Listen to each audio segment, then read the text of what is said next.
external phone lines. Okay, good morning and welcome to the 5th webinar for the Swim Towards Stewardship project. Today's content is on pharmacy-driven stewardship, and we've got Jeff Brock with us today from Mercy Medical Center to present on this content. We have just a couple of reminders about the Zoom platform before we get going. We want to make sure you know how to interact with us on today's session. In the bottom center of the toolbar, you'll see 3 functions. A chat function. If you go ahead and click on that, you'll be able to participate in the chat throughout today's session. If everybody can just find that now and let us know what organization you're joining us from and your title, that would be great. You can also use the raise hand function if you've got a question or you'd like us to call on you. Go ahead and click that button, and our presenters will help moderate those questions as they come in. You can also utilize the Q&A for this to the right if you've got a specific question that you'd like us to address. Couple of other just general reminders. We do record these sessions, and we'll be providing team leaders a link where they can access the recording of today's presentation by the end of the week. The recording, transcription, slide deck will also get posted to Innovation. I'd like to acknowledge the 4 hospitals that are participating with us in this Fishbowl project: Gunderson Palmer Lutheran Hospital, Virginia Gay Hospital, Keokuk County Hospital, and Clark County Hospital. Also, we'd like to welcome those of you who are participating from the HIIN network, from the sandbar. We're glad that you're here and hope that you will communicate with us through the chat, and we certainly welcome your questions, comments, and insights throughout today's presentation. Without further ado, because we have another jam-packed hour, I want to introduce Jeff Brock, who's presenting today from Mercy Medical Center. Jeff is the infectious disease pharmacy specialist at Mercy here in Des Moines. He helped create the Antimicrobial Stewardship Program at Mercy in 2000 and is the lead pharmacist on his team.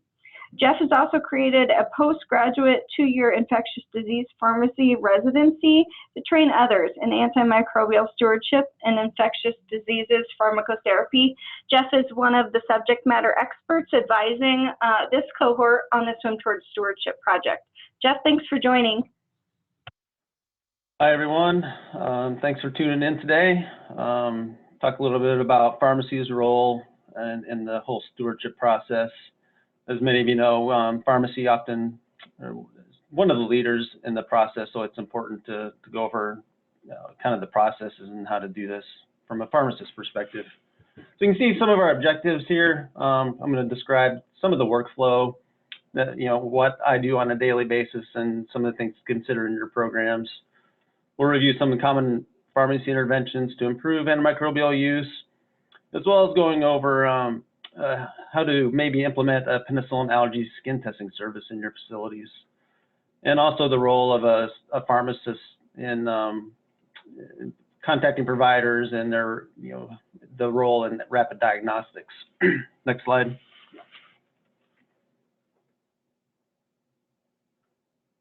Hello? No, there, thanks. These are just some very important resources to consider to review when you're looking at how to implement and structure your program. I don't think these are probably new to anyone. We've talked about the core elements, I think, on every webinar we've had so far, as well as the Antimicrobial Stewardship Program Guidelines by the IDSA and the Society of Healthcare Epidemiology. I don't think we probably have gone over the antibiotic stewardship and acute care practical playbook nearly enough. I think it's one that we sometimes forget about. It's a great resource. It goes through the core elements as put out by the CDC, but what's nice about this is they really break it down into basic, intermediate, and advanced activities that you can consider to implement to meet each one of those core elements. And they even take it a step further where they go through potential barriers that you might encounter when trying to do these different activities. And offer up some potential solutions. So it's an excellent resource and one to, not only for those just starting up the programs, but even those who have established programs, because it has advanced recommendations to implement in your different stewardship programs. Next slide.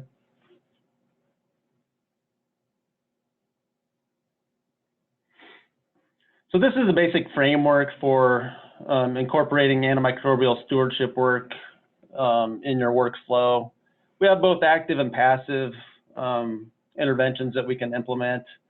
An example of an active before, so we look at before the prescription is written and after the prescription for the antibiotic is written.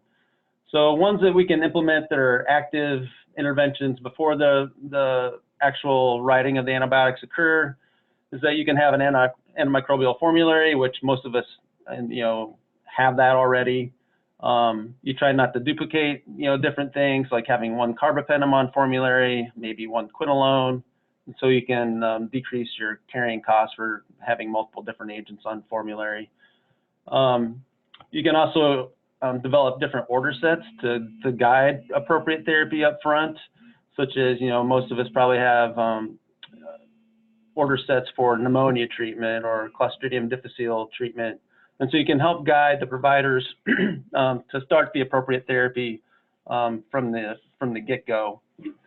You can also do audits and reports, and as well as, education is very important, as well as reviewing guidelines and things like that. So after a prescription is written, this is where we do what's called prospective audit and feedback. That's one method that many institutions implement. That means after the prescription is written, pharmacist or whoever's involved in your stewardship program will review that patient, look at cultures, what clinical syndrome is being treated with the antibiotics, and decide whether or not that's appropriate or not. And then if the decision is made to contact the provider to recommend alternative therapy, that's done at that time. Others implement what's called just a prior authorization type of system. That's not really practical in most institutions, unless you're at a major university setting where you have multiple ID pharmacists and other pharmacists which can take the calls to approve restricted antimicrobials, or even in many institutions they have infectious disease fellows that take those calls. So that's a very labor-intensive type of system. You can see some of the other ones here. We'll go through some of the other interventions such as IBV to PO conversions. We also do dose optimization type of interventions as well. Next slide.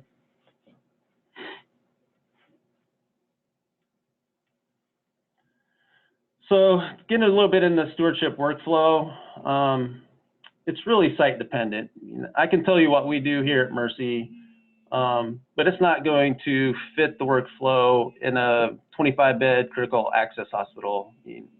When we have approximately 200 to 300 patients every day on antibiotics, where if you're in a smaller hospital, you may only have 1, 2, or 5 patients on antibiotics. So my workflow is much different than what it'll be somewhere else. So each one of you has to decide what resources do you have and how much time can you devote to antimicrobial stewardship initiatives, and work that out with your hospital leadership or your medical director for your stewardship team, and really lay out how much time and what resources can you commit to provide antimicrobial stewardship. So, I mean, I just can't come out and tell you exactly how to do it. It's really, you have to figure that out for yourself and find a system that works for your specific situation. Like here at Mercy, we review patients constantly throughout the day, every day, 7 days a week, where, if you're in a rural setting and you're only working Monday through Friday and you're doing, all the other activities that you have to do, we're ordering and, filling other medications and meetings, you may not have time to do it every day. So it's not something that has to be done every day, but you have to figure out, do I have time? What time can I set aside, even if it's once, twice, 3 times a week, to devote towards my stewardship program?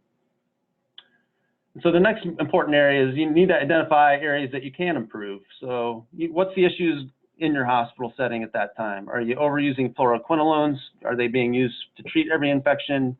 Do you have a higher than expected rate of Clostridium difficile infections? Are you having issues with using too broad of spectrum agents for surgical prophylaxis? That's where you work with your medical director for your stewardship program and hospital leadership or other providers and try to nail down, what can we tackle first? What's our big issues and what are we likely to have success at? And start tackling those areas one by one.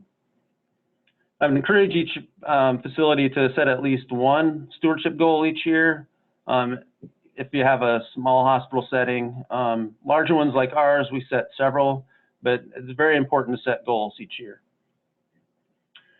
And so if you're figuring out where to start, I think the Antimicrobial Stewardship Guidelines lays out several different recommended interventions or areas for improvement.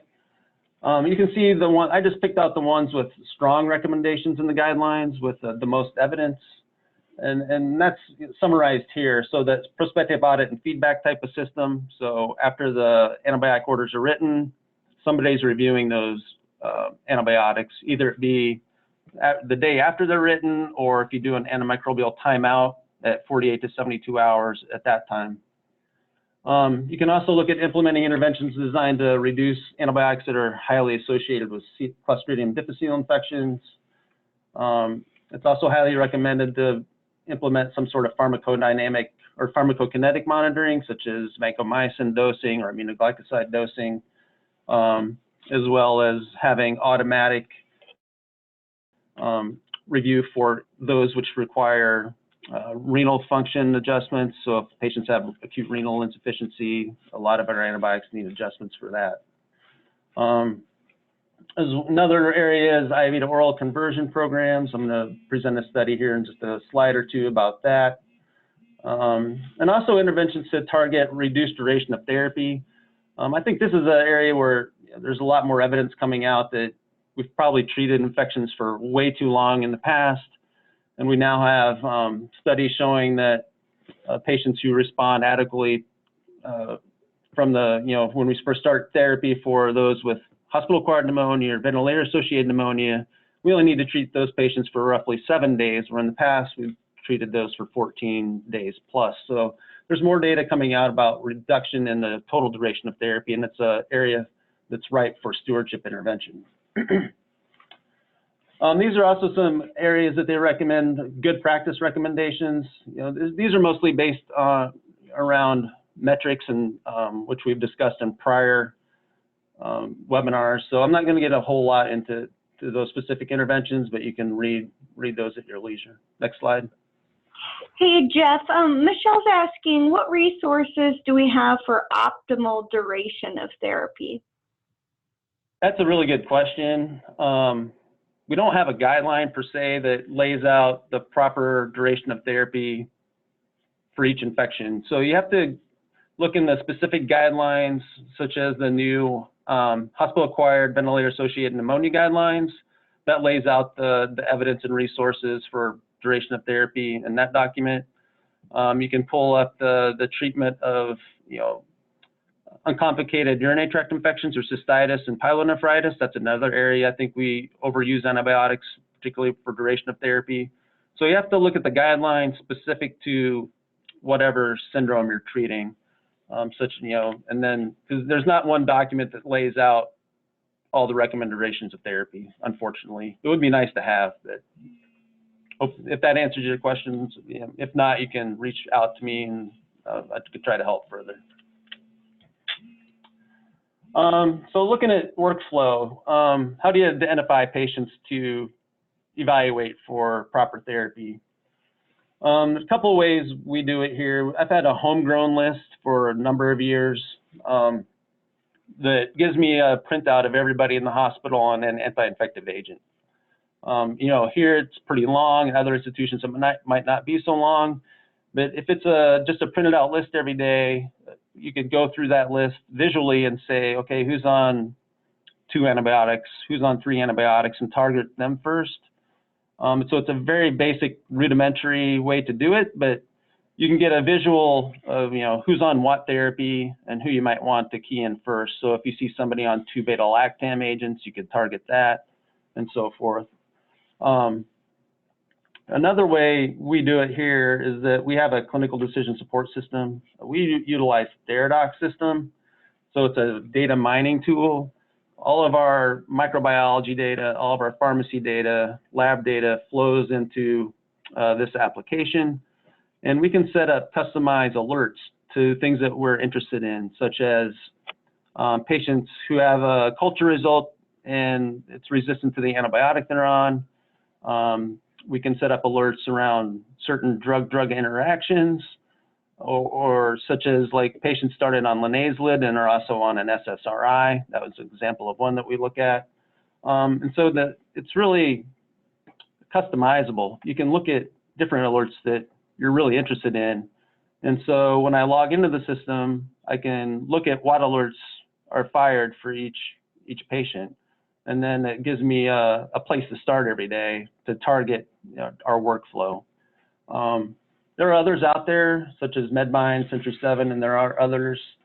So it really helps us to streamline our workflow to focus on those who might need intervention first. We also use it to document our stewardship interventions, so we can track how many patients we're reviewing every day, every week, every month, how many interventions we had that were accepted, not accepted. And so it's a really good tool to show administrators the kind of work that you're doing, so you can track your interventions that way. The little box there is just some of the interventions or the alerts that we see on a daily basis. Next slide. This is a study that was recently published this last year out of the Cleveland Clinic, which is a very large tertiary care center.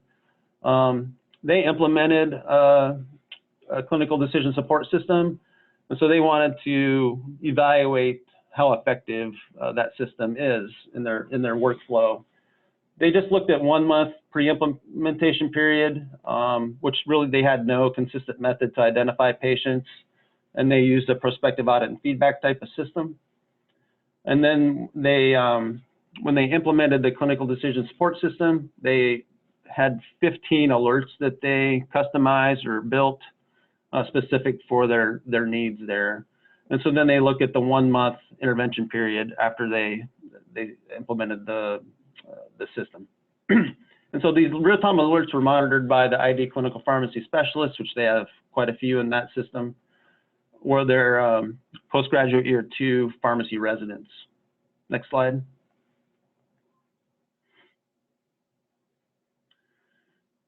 And so what they did, they found when they implemented the system, there were 749 alerts which were evaluated in that 1 month. And they found about only 40% of these were actionable, which is low, but that's really the reality with these systems.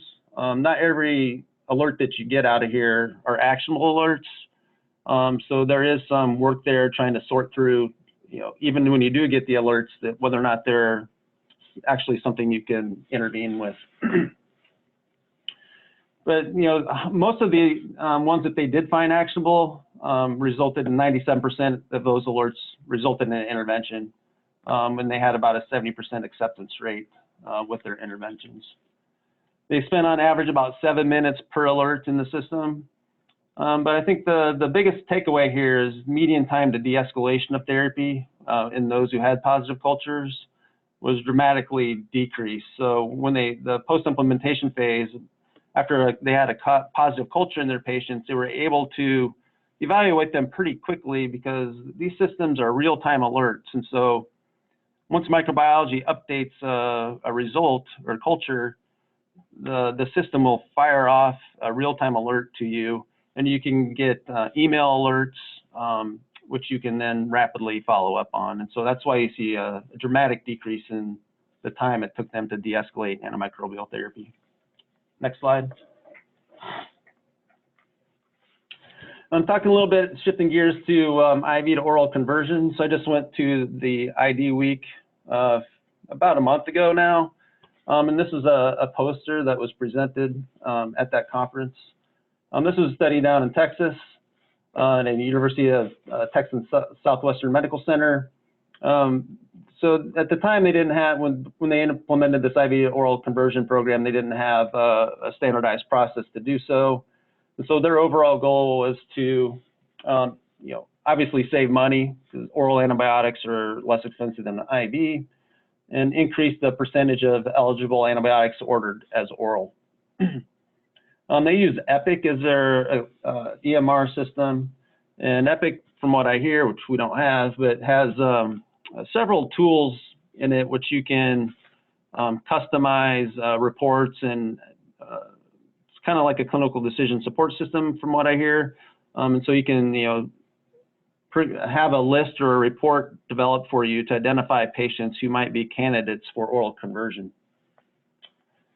You can see their exclusions, which all seem appropriate. Those who really shouldn't be converted to oral, so not able to take PO medications and things like that. Next slide.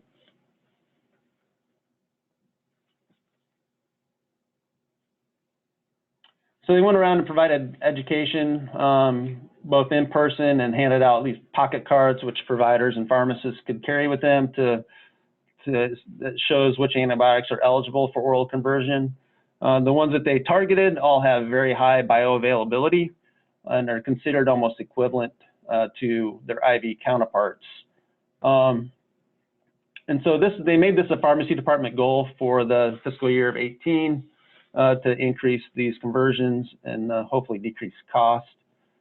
When the pharmacist did automatically switch a patient from IV to oral antibiotics, they created a note in their EMR system, which would be filled out by the pharmacist, and so the providers would know that this conversion had taken place. Next slide. You can see the results here. They had impressive results, particularly decreasing in the overall cost of their, they decreased their cost overall. Each month, they averaged about a $3,100 cost savings just by this simple IV to oral conversion. You can see the 4 months pre-intervention amount of IV antibiotics which were started up front were 36%. In the post-intervention period, 26% of their patients were started on IV therapy. And so they reduced the number of IV new starts of antibiotics by about 785 doses per month, which is quite a few. And so I think the overall cost avoidance is really impressive.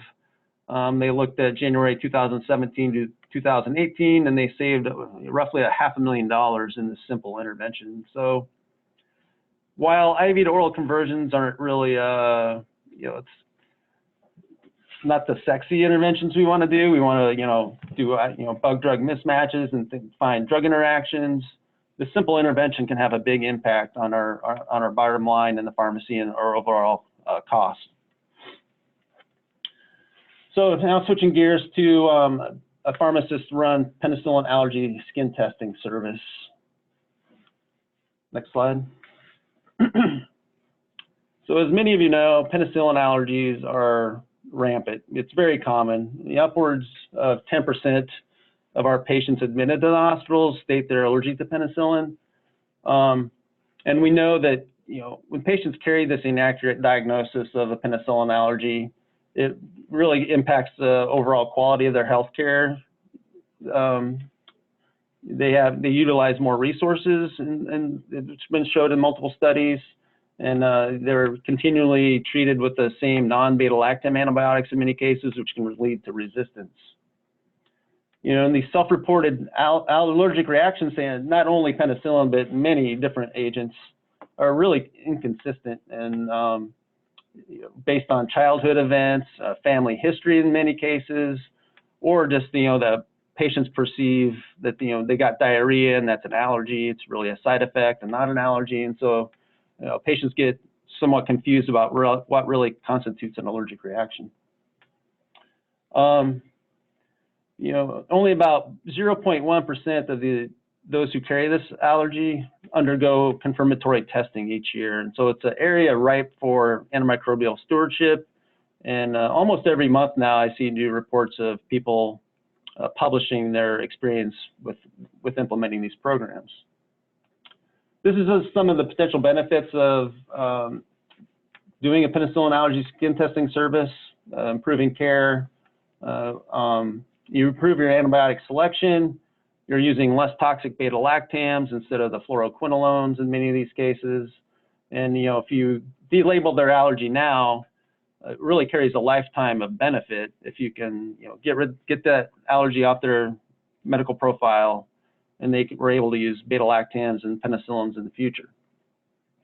And there's a way to combat drug resistance because when patients carry this allergy, many physicians will avoid not only penicillins, but other beta-lactams such as cephalosporins, and they rely heavily on the macrolides such as azithromycin and the fluoroquinolones.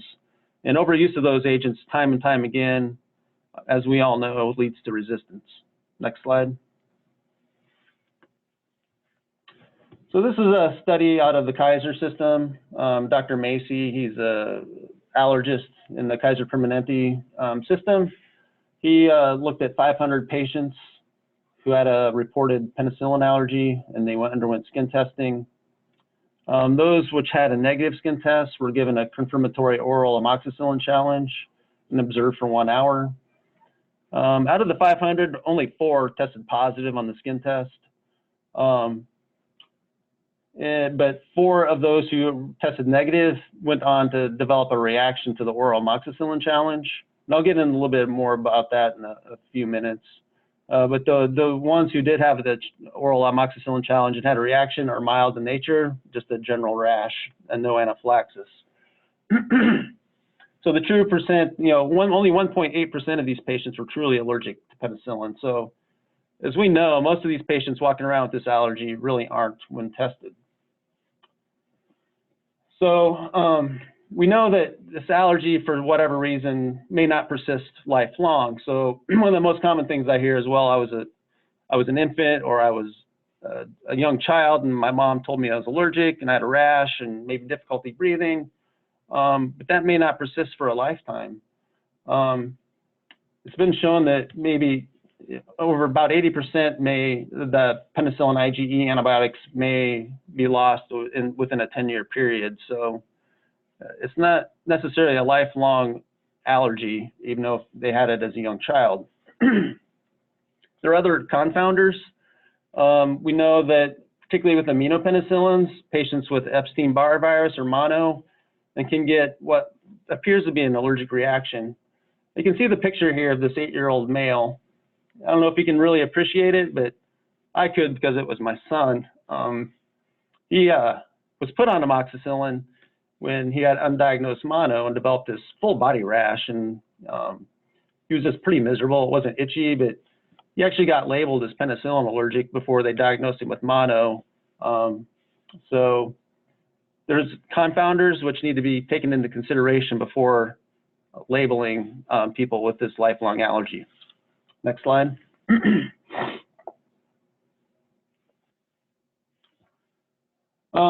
So that penicillin allergy skin test, it's really the only standardized way that we can test patients for true allergy.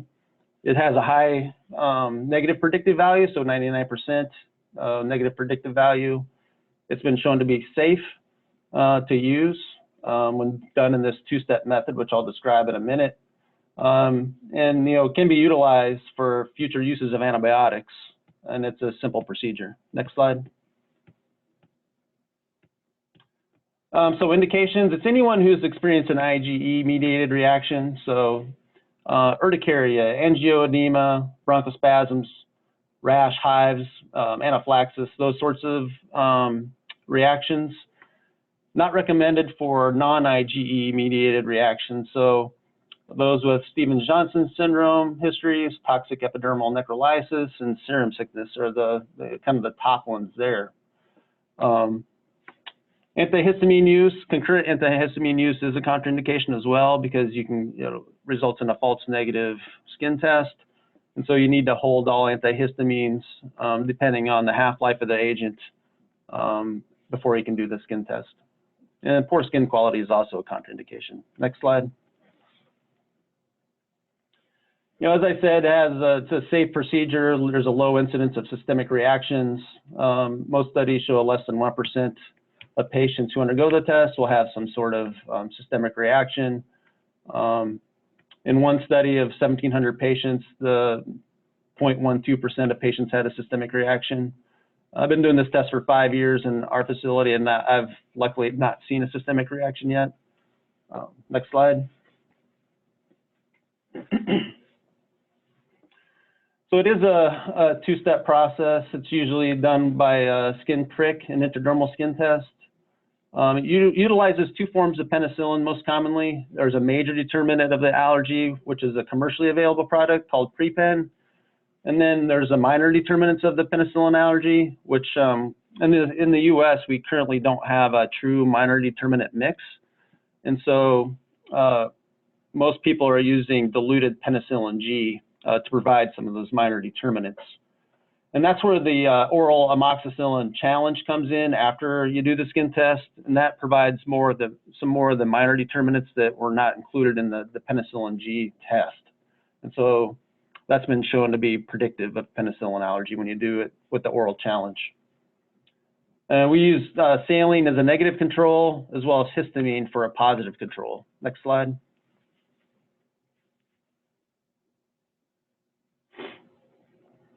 This just outlines the testing steps. As I said, it's a two-step process with oral challenge. Next slide. Now with each test, you have to wait 15 to 20 minutes after each test. So after the skin prick test here, as you can see, the little the blue device, it's called Duotip 2, we used for this testing procedure. We use, as you can see, it's laid out on the forearm with the histamine more proximal to the wrist there. And so you put a drop of each solution on the skin, use that device, make a slight scratch in the skin, and wait 15 to 20 minutes to read. Next slide. If on the scratch test that the penicillin G or the PrePen, there's redness, swelling, etc., that has to be 3 millimeters greater in diameter than the negative saline control for a positive result. And you have to have a positive histamine reaction for an accurate test. If you don't get a positive histamine result, you can either repeat it or reevaluate the medications for interference with the test. Next slide. This is an actual patient photo. You can see the histamine there is designated with the positive, as it's a positive control. You can see the redness, swelling, and erythema surrounding the test site. And the PRP, which is PrePen, and PG is penicillin G, are negative. There's no redness and swelling compared to the saline control. Next slide. And so once that's negative, you have to proceed to intradermal testing, similar to a TB skin test. And you can either do it on the forearm again, on the opposite forearm, or you can do it up in the deltoid region of the arm if you need more space to avoid. Sometimes you have to work around tattoos and different IVs in place, and so doing the intradermal test in the deltoid region is often needed. So after you place these tests, you have to do each one in duplicate. So sometimes you can get an indeterminate result where only one of the penicillin agents, one of the blebs is positive and the other one's negative. That would be called an indeterminate test. You need both the PrePens or both the Pen G blebs to have a reaction to be a true positive test. Next slide. So this is just quickly going over our experience. We did implement it in the fall of 2013 for hospitalized patients with reported penicillin allergy. Developed a collaborative practice agreement, and it was passed through various hospital committees for approval. Went through the Pharmacy and Therapeutics Committee as well as the Medical Staff Committee. Physicians or providers consult pharmacy to do these tests in a formalized consult in the EMR system. And then we evaluate each patient for contraindications to the test, go and talk to the patient to make sure that, answer all their questions about it, and that I can clarify what their actual allergy history even is. I've excluded some patients just based on talking to them that they'll tell me that, they took amoxicillin, 2 months ago or whatever, or they just had GI upset, so not a true allergic reaction. And so we exclude some of our patients just through history alone. Next slide.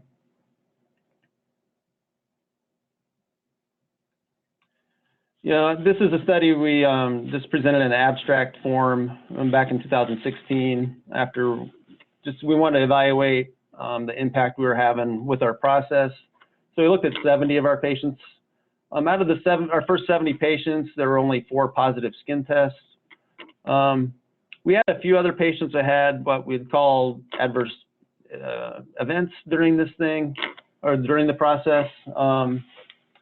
We had 3 patients had a delayed hypersensitivity reaction. The skin test is good for those with immediate IgE-mediated allergic reactions, but if it's not very accurate at predicting delayed onset rashes, which you can get with some patients. And so, for example, one patient was on it for 7 days, the other one was on penicillins for 8 days, and we even had one patient receiving nafcillin for 21 days and developed the rash at that time. So that's just something to keep in mind. I do tell patients to look out for if they have a delayed onset rash, to let the provider know. We did have one patient complain of tongue swelling and shortness of breath after starting penicillin, but upon evaluation by the provider, neither were seen on exam. And we did have one patient develop leukopenia 2 weeks into treatment. So we had about a 10% positive rate if you look at those who had true allergy after we started our skin testing program. But I think looking at the antibiotic cost savings per day per patient, we save about $30 per day in antimicrobial costs. When I evaluated what the patients received after skin tests and what they would have received if they were actually truly penicillin allergic. So there is a cost benefit of doing this test. I did want to highlight there is a new home study certificate program that's available for anyone to take, particular pharmacy. It's administered out of the University of South Carolina College of Pharmacy. They have 10 training modules, so it's about 11 hours of training. And it also consists of a 4-hour live training session. And these are just now being put together. I've been emailing them back and forth to see when they're going to offer these training sessions.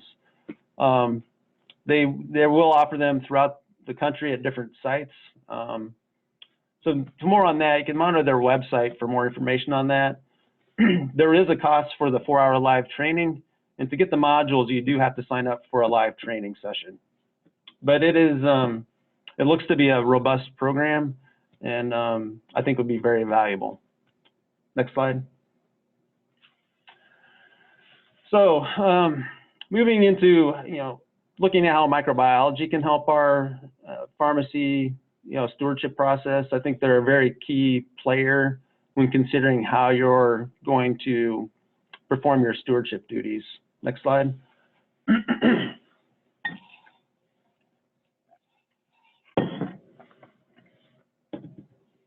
Hang on, Jeff, it's stalling me. I'm listening. Here we go. Oh, maybe it went all at the same time. Hang on. Apologies. No problem.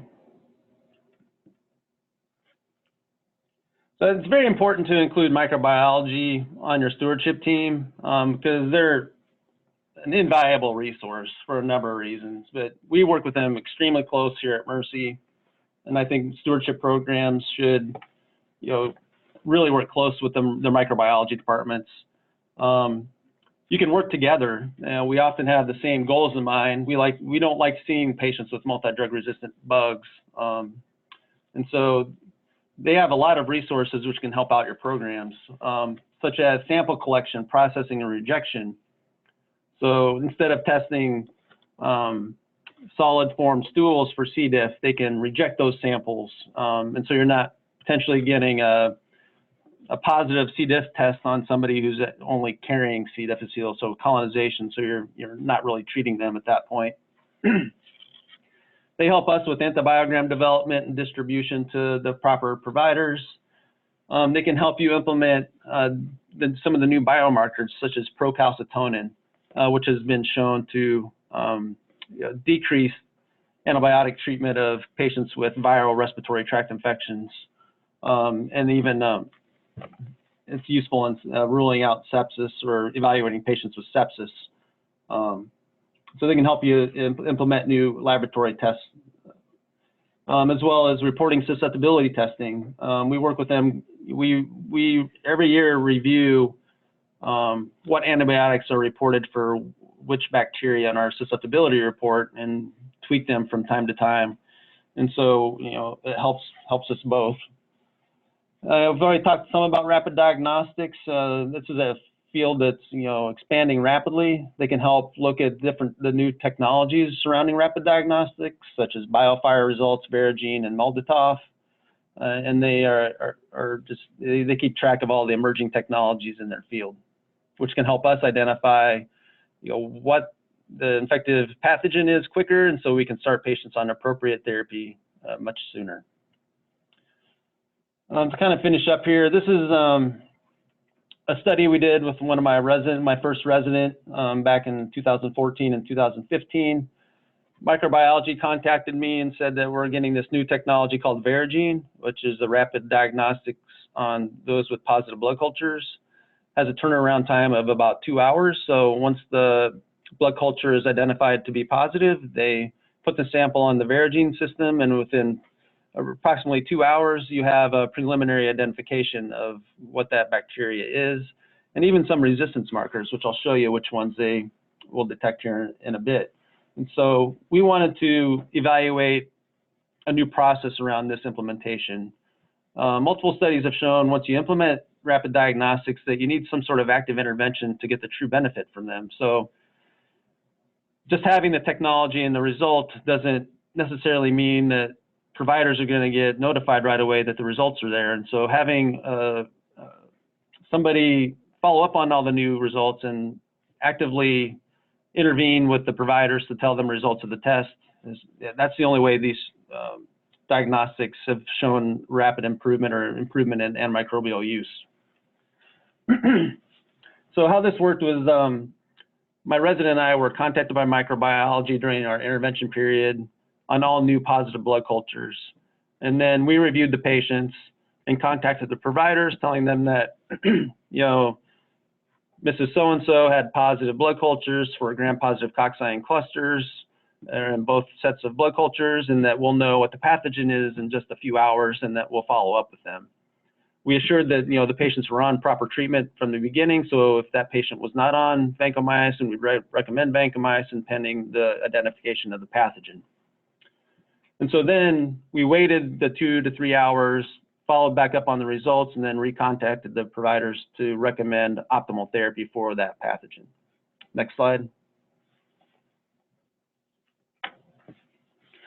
This just shows what bacteria are identified by Verigene, if you're not familiar with it.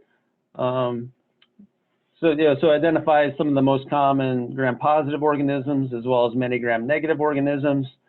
The nice thing that we like about this test is that it identifies resistance markers. So if you get a Staph aureus bacteremia, it will tell you if it's methicillin-sensitive Staph aureus or methicillin-resistant Staph aureus.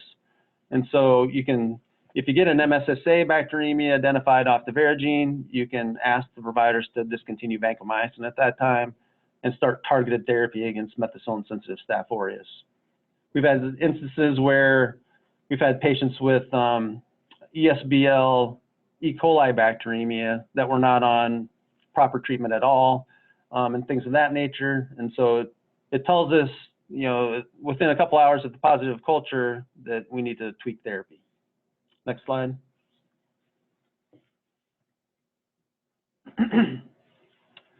So these are our results. You can see time to identification is significantly lower in the post-Verigene implementation, which is to be expected, where this is a rapid diagnostics. I'm going to apologize, those boxes I think I put in the wrong place. So look one box below the ones that are highlighted. I don't know what I did, I'm sorry about that. So time to identification should be less than it was in the post-Verigene, since it is a rapid diagnostic. But what's, I think, key takeaway from this is time to optimal therapy. The very last row in the table was significantly reduced post-Verigene. And so pre-Verigene, time to optimal therapy was about 65 hours from when the blood culture was drawn. And we were able to reduce this to 33 hours in the post-Verigene cohort. And so we cut the time in half just by intervening on these patients and introducing this new rapid diagnostic. Next slide. So in conclusion, I think it's imperative that you evaluate what resources that you have for your program and customize your workflow based on what you have available. I'm an advocate for setting aside some protected time for stewardship duties. This is my only job, but I know in other facilities that if you're the only provider in your critical access hospital and you're doing multiple other things during the day, it sometimes can slip by. Time goes by really quickly if you're busy and you don't get to your stewardship duties. So if at all possible, try to set aside, even if it's just an hour 3 times a week to devote towards stewardship. I think it's important to set aside a particular time to do these duties so you can assure to really put the due diligence into the program that you need to. Identify a place to start if you haven't. Identify some low-hanging fruit to tackle first so you can show success. And again, I think it's, at least set one yearly stewardship goal that will help move your program forward. Next slide. Thanks, Jeff. I think our next slide is just next steps, but before we advance, I just want to open the floor for some discussion and any questions that you have. I'm going to start this period off with a follow-up question that Michelle had. Jeff, she had asked earlier in the webinar, what resources do we have for optimal duration of therapy? And you had sort of responded, but she asked which guidelines to use, guidelines published by IDSA, the CDC, or others. And I saw, I think later on, Sarah had mentioned that they use IDSA, and that's kind of the place she always starts. What would you recommend? Yeah, I do. That's my first go-to for all guidelines.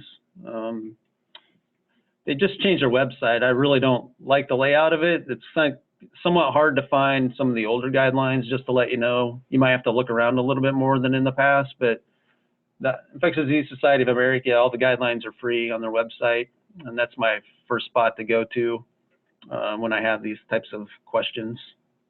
It looks like Sarah's mentioning she doesn't like the new changes either. We had some discussion through the chat box while you were presenting on allergy testing, and it looks like that's something some of our hospitals have looked at, or maybe their kind of parent organizations have begun training pharmacists to do these things. And so I just wanted to open up the floor specifically, Sarah and Michelle, you guys had some comments you put into the chat. Any questions that you all have in regards to the allergy testing? I personally, this is Sarah at Gunderson. I don't have any information right now, but I probably will once we meet again in December. Actually, going on during this meeting, there was another meeting to discuss an order set for the clinic for doing penicillin allergy testing. So hopefully in December, I should have some more information, kind of what's going on here in that respect. Yeah, that's great. We'll be sure to, in follow-up from today's webinar, send Jeff's slides to you so you can reference those too. And I'm sure Jeff's open to you reaching out to him, if you have questions as you get that going. Yeah, definitely. If anyone has questions, I'd be happy to help them. And then I just like to open up the floor and ask Dan LaGrange or Jill Sandy, any questions regarding today's comment or just general observations or reflections?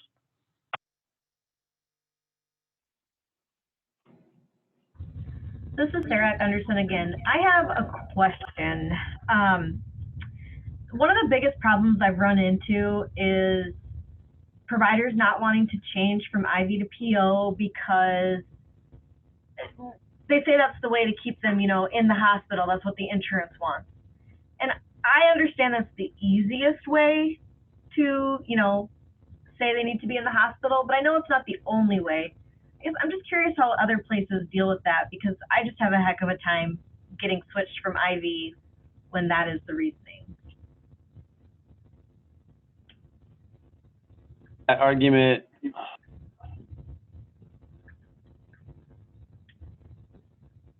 outpatient infusion centers, there's home infusion capabilities. I think it's an old argument, personally. I don't know if Dr. Castagnini has any input on this one, but valid argument, my opinion. It's a very old argument, I agree. But I don't know if it's because of critical access, and, you know, sometimes we don't have lots of patients here, and so I think they kind of like to keep them here sometimes when possible. I definitely don't know all the. Michelle, sorry, I was going to say that, you know, often the patient isn't really stable enough physically to go home, and the easiest thing to do is to qualify them with an IV antibiotic. Although there are other things that might qualify them, it's the easy answer. And we have that same problem here because often the patient needs, like, we look at 3 midnights before they can qualify for skilled, for strengthening. And if they're, that debilitation, it's hard to prove other ways. And so we suffer from the IV to PO issue as well. This is Kate. I just really appreciate everybody's transparent and candid conversation. I mean, this is a real life issue. Dr. Castagnini, are you on the line? Any thoughts? I am. I was about to jump in, Kate. Thank you. This is, of course, one of the biggest flaws we have in our healthcare system.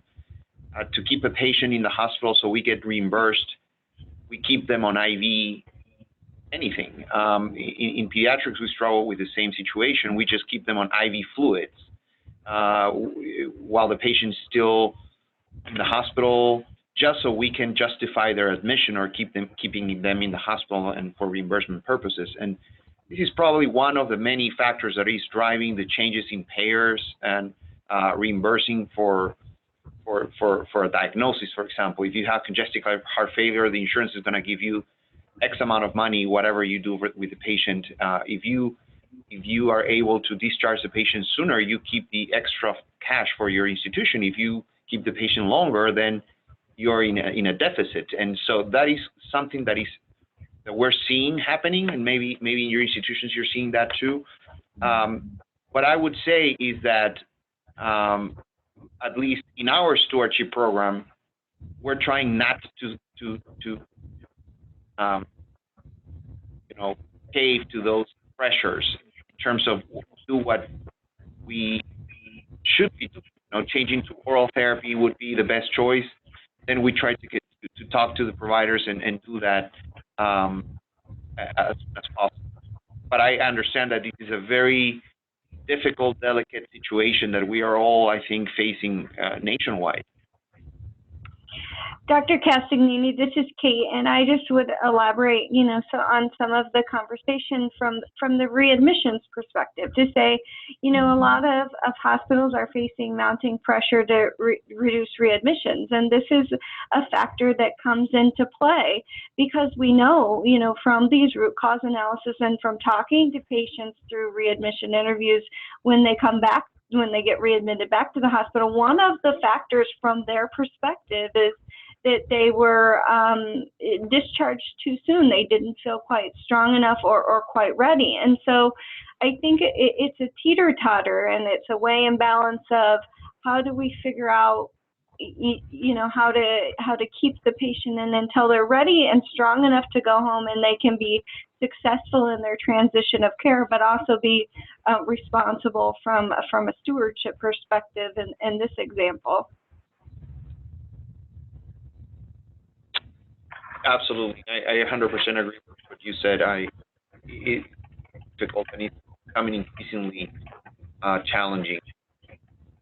Yeah, so I think, you know, Michelle and Sarah, I don't hear a silver bullet here, but I think it's something hopefully from the reimbursement perspective and, you know, moving from volume to value that we can combat some of those pressures and hopefully just, you know, the creating, you know, the stewardship team and creating a burning platform, if you will, for stewardship activities and drawing awareness and bringing education to your local healthcare community will help sort of give backbone to those discussions.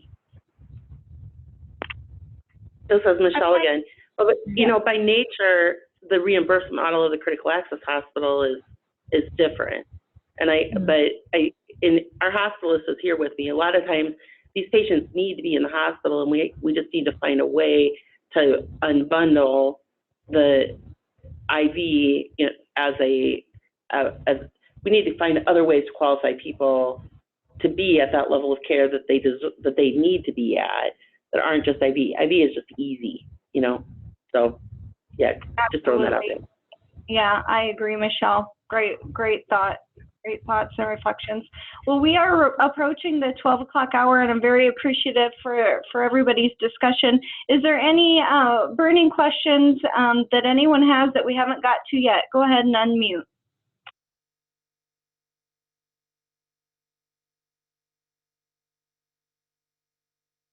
Okay, with that, I think we'll move on to reminders on our next steps.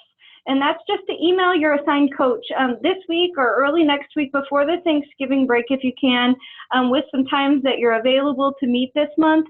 As a reminder, our project does end in December, and so we're going to try and wrap some things up, and as we think about next steps and keeping the momentum you've created throughout the course of this project at the local level. If you haven't already, please do. December is a busy month. Go ahead and block time, get registered for our final webinar that's coming up on December 19th. And then please do reach out to me. My contact information I'll put up on the screen if you have any questions that I can help answer as we move into December. I want to thank you again for joining us and for your leadership in this project. We hope you have a great Thanksgiving. Thank you.